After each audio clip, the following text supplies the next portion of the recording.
এই পৃথিবীতে যতদিন থাকবেন যতজনের উপকার করবেন, উপকার করার আগে মনে মনে চিন্তা করবেন সে আমাকে একদিন লাথি মারবে এই সুযোগ পেলে। আপনি যারই উপকার করবেন এটা মাথায় বসাই ফেলেন, সে সুযোগ পেলে পিছনে পিঠে দ্বিধাবোধ করবে। যাকে আপনি গর্ত থেকে টেনে তুলবেন হাত দিয়ে, সে একদিন আপনাকে ল্যাং মেরে গর্তে ফেলার চেষ্টা করবেই করবে। কারণ এটা পৃথিবী, এটা দুনিয়া, এটা জান্নাত নয়। দুনিয়াতে চিরস্থায়ী সুখ বলতে কোনো শব্দ নাই, দুনিয়াতে চিরস্থায়ী শান্তি বলে কোনো শব্দ নাই। সেজন্য মুমিনরা বড় বুদ্ধিমান। মুমিনরা বলে কান্না করি আর হাসি, দুনিয়ার টাইম তো চলে যাচ্ছেই যাবে।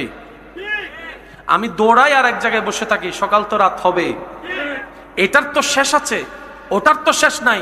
সুতরাং এই দুনিয়ার জীবন আমি সহ্য করে ধৈর্য ধরে শুকরিয়া করে কোন রকম কাটাই ফেলে ইবাদত করে ইমানটা ঠিক রেখে আল্লাহ তাআলা আমাকে হাসরের ময়দানে পরকালীন জীবনে এমন নিয়ামত দান করবেন যেটার কোনো শেষ নাই, সেটার কোনো শেষ নাই, যে নিয়ামতের সুখের শান্তির কোনো অভাব নাই। সুবহানাল্লাহ। বোকারা দুনিয়া নিয়ে ভাবে, বুদ্ধিমানরা আখেরাত নিয়ে ভাবে। বোকারা দুনিয়ার জমায়, বুদ্ধিমানরা আখেরাতের জমায়। এবার সিদ্ধান্ত আমাদের, বোকা হয়ে পরিচিত হব নাকি বুদ্ধিমানের পরিচয় দিব? যার যার জায়গা থেকে সে নিজের ভালো নিজেকে বুঝতে হবে, নিজেকে চিনতে হবে। বলছিলাম যে কথা, উপকার করতে হবে শুধুমাত্র কার খুশির জন্য। দুনিয়ার কারো থেকে থ্যাংক ইউ পাওয়ার দরকার।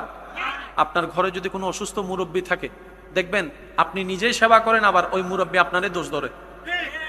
আপনি ওনার প্রস্রাব পায়খানা পরিষ্কার করেন, কিন্তু উনি বকা দিল আপনারা দেয়, ঝাঁটি মারলো আপনারে মারে। তখন অনেক সময় অনেকে বলে হ্যাঁ করি লাভ কি? করে লাভ আছে। এখানে বুঝ